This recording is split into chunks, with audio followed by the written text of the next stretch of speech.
आज की कहानी का शीर्षक है ईमानदार लकड़हारा। दो दोस्त रोज की तरह काम की तलाश में जंगल के रास्ते चले जा रहे थे। उनकी दोस्ती इतनी गहरी थी कि उनकी दोस्ती की कस्में खाई जाती थी। काफ़ी दूर चलने के बाद हरिया बोला, कल्लू, मुझे हमारे साथ आज कुछ अच्छा होने का एहसास हो रहा है। लगता है आज हमारी ज़िंदगी पूरी तरह बदलने वाली है। कल्लू बोला, हाँ हरिया, मुझे भी लगता है कि आज ज़रूर हमें कहीं कोई छुपा हुआ धन या गड़ा हुआ धन मिलेगा।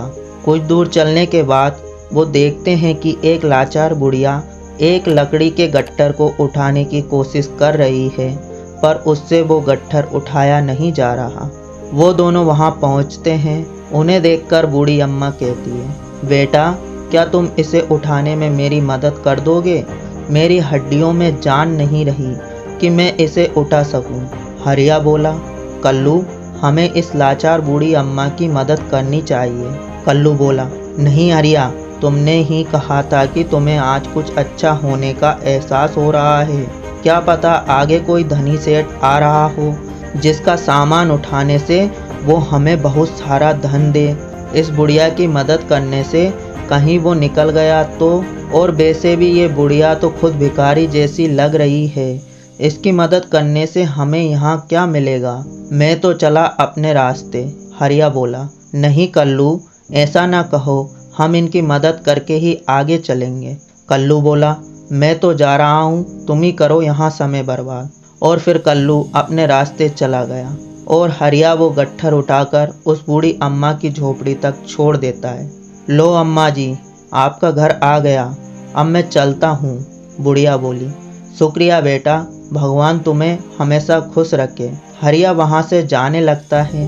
तभी बूढ़ी अम्मा पीछे से बोलती है, बेटा रुको जरा, तुमने मेरी इतनी मदद की पर मेरे पास तुम्हें देने के लिए कुछ नहीं है।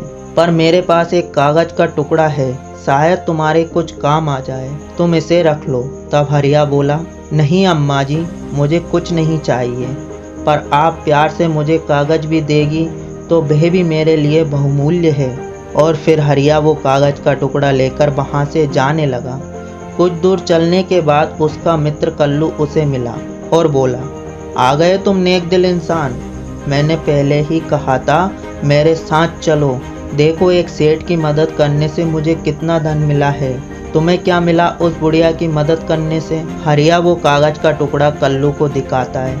उसे देख कल्लू खूब हंसा और बोला, मत मानो मेरी बात, दिखाओ तो कौन सी रद्दी का कागज है। तभी कल्लू उसे देखकर चौंक जाता है, क्योंकि वो कोई साधारण कागज नहीं था, और बोला, अरे हरिया, ये तो मुझे किसी खजाने का नक्शा लगता है।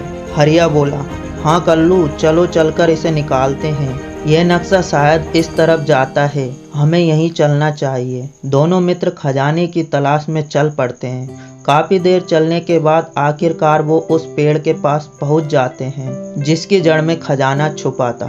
कल्लू बोला, हरिया, लगता है ये वही पेड़ है जो नक्शे में दिखाई दे रहा है। चलो जल्दी से हम खोदकर इस खजाने को निकाल लेते हैं। हरिया और कल्लू खुदाई करके उस खजाने को निकाल लेते हैं। हरिया कहता है, कल्लू, हमें इस खजाने को 2 हिस्सों में कर लेना चाहिए, आधा मेरा और आधा तुम्हारा। और वो उस खजाने के 2 हिस्से कर लेते हैं और घर लौटने लगते हैं। कुछ दूर चलने के बाद हरिया कहता है, कल्लू, मैं बहुत थक गया हूँ, हमें कुछ देर आराम करना चाहिए। कल्लू बोला, ठीक है हरिया, जैसा तुम कहो। और दोनों एक पेड़ के नीचे बैठ जाते हैं। पेड़ के नीचे बैठे बैठे कल्लू सोचता है, आज तो बड़ा फायदा हुआ। बैठे बैठे बुढ़िया की मदद की हरिया ने और फायदा हुआ कल्लू का। जरा देखो तो इस खजाने को, मुझे तो बार बार देखने का मन हो रहा है। और जैसे ही कल्लू ने खजाना खोला, उसके मन में लालच आ गया, क्यों ना मैं इस खजाने को सारा ले लूं, फिर तो मेरा और फायदा होगा। ये तो अभी सो रहा है, इससे अच्छा मौका मुझे कभी नहीं मिलेगा। और कल्लू दोस्त को धोखा देते हुए और मौके का फायदा उठाते हुए वहां से जाने लगता है। थोड़ी दूर चलने पर कल्लू को एहसास होता है, अरे ये खजाना इतना हल्का कैसे लग रहा है? मुझे ऐसा लग रहा है जैसे मैंने कुछ पकड़ा ही नहीं। जरा देखता हूँ। और जैसे ही कल्लू ने खजाना खोला, अरे अरे, ये क्या हुआ? मेरे खजाने को ये पत्थर कहाँ से आ गए। खजाने की जगह कल्लू के पास 3 पत्थर थे। कल्लू बिना कुछ सोचे समझे वापस हरिया के पास आया। कल्लू बोला, हरिया देखो ना, तुम थके हारे सो रहे थे, मैंने सोचा क्यों ना इस खजाने को आधा तुम्हारे घर आधा अपने घर रख दूं, और यह तो पत्थर बन गए। हरिया बोला, कल्लू मुझे लगता है कि तुमने उस बूढ़ी अम्मा की मदद नहीं की थी, उसी का परिणाम है कि हमारा खजाना पत्थर हो गया है। तभी वो बूढ़ी अम्मा वहाँ आ जाती है। बूढ़ी अम्मा बोलती है, बेटा तुम्हारा दोस्त तुमसे झूठ बोल रहा है, खजाना मेरी मदद न करने की वजह से पत्थर नहीं हुआ, बल्कि तुम्हारे मित्र ने तुम्हें धोखा दिया है और सारा खजाना अकेले लेकर भाग रहा था, इस कारण वो खजाना पत्थर हुआ है। हरिया ने कल्लू से पूछा, कल्लू क्या बूढ़ी माँ सच कह रही है।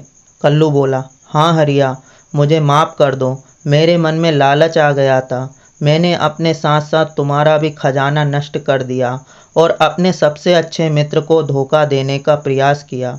कल्लू को अपनी गलती का एहसास हो जाता है। हरिया कहता है, नहीं कल्लू, ऐसा ना कहो, तुम मेरे मित्र हो, तुम्हें अपनी गलती का एहसास हुआ, इतना काफ़ी है मेरे लिए।